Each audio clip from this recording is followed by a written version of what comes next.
In the middle of every storm, there are two choices: break or endure. He chose the latter. This is Dmitry Bivol, a professional Russian boxer known for his exceptional boxing skills, discipline, and now Stoicism. And here's why.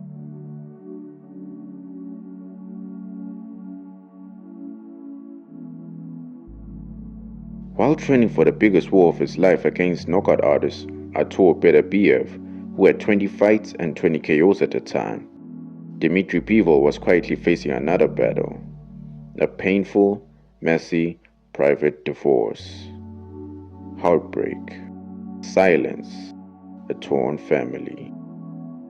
Men of today would have sought pity or gotten into destructive behavior, but he never flinched, never reacted, never went on a rant on social media, never broke his silence.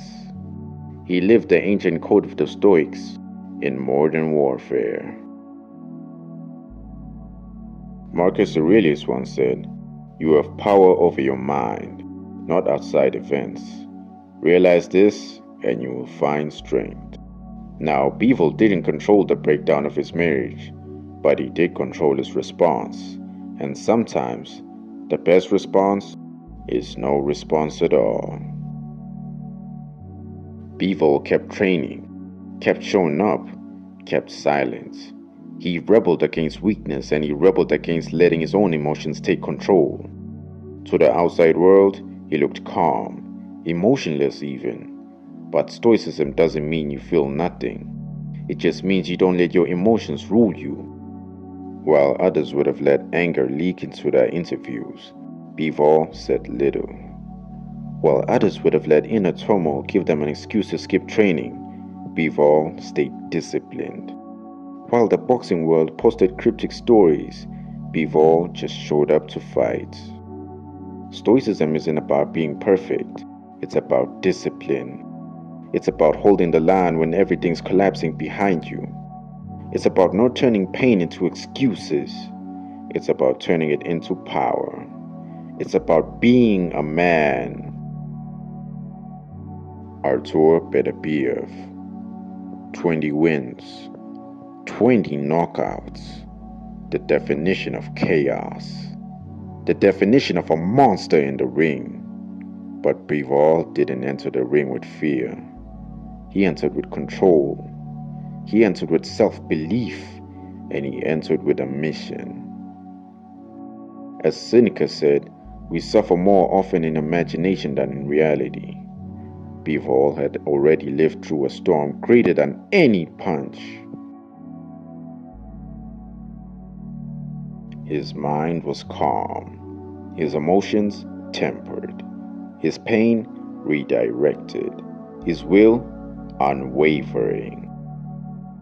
In the ring, Bivol didn't just fight a man. He embodied the Stoic warrior, calm, measured, unshaken. The verdict of the fight was Bivol suffering his first professional loss on points via majority decision. I felt like everything was under control, before the last round, to be honest. I felt like I was land more clean punches, but boxing is not about only clean punches, it's about pressure also, about how you impress judges, and you need to counting sometimes rounds, not punches. I just, to be honest, I don't like excuses, explanations.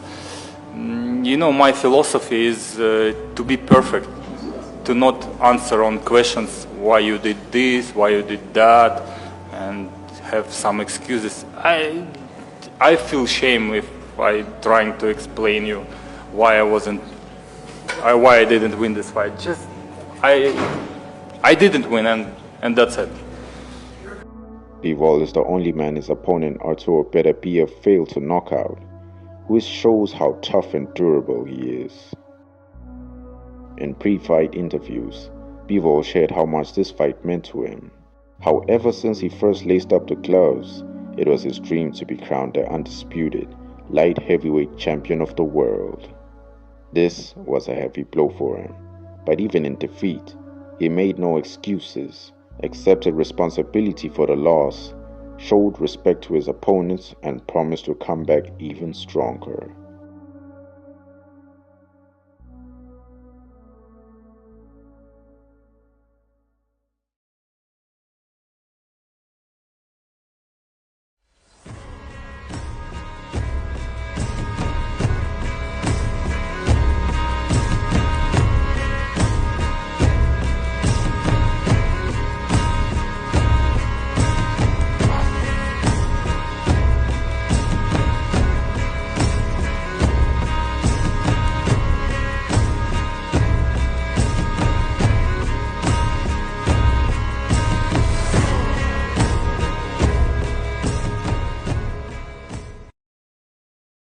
In a world that teaches man to scream, post, and break down, Dmitry Bivol teaches something older, something harder: silence, strength, self-mastery.